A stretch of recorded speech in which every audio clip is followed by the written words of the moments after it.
Hi, Dr. Steve Bjorn here again, and I have one more thing for you in regards to the workshop coming up very soon. I'm excited about the back pain and sciatica workshop, and I know that you're going to get a lot out of it. You're going to get to see natural healing treatments and what that looks like without medications, injections, or surgery. You're going to get to hear other people's stories of how they got back to normal. They can now stand, walk, and do everything they want without pain. Also, I have something that I want to share with you here today.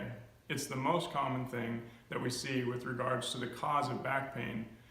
In the workshop, I'm going to share with you the 3 most common causes for back pain and sciatica. However, this one cause of pain is the problem for about 90% of the people that we see in our workshop. It is arthritis, stenosis, and disc degeneration. Today, I want to share with you exactly how these look and how it works to see if it fits you or not.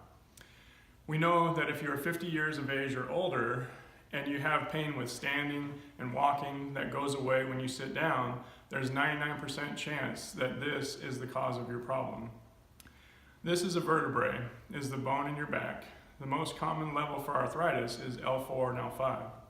If this is bone and this is bone, what is this right here? It's your disc. When we age, we shrink.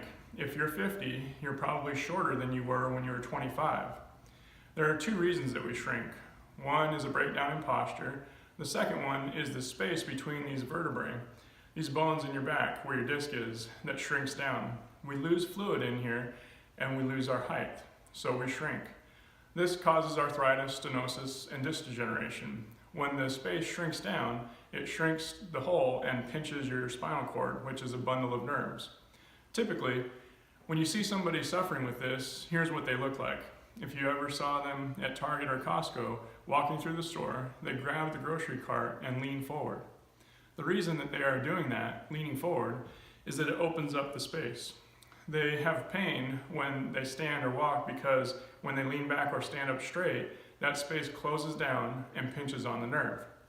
So that is the #1 most common cause for back pain and sciatica: stenosis, arthritis, and disc degeneration. At the workshop, I'll share with you exactly what natural treatment looks like specifically for these problems. I look forward to seeing you there.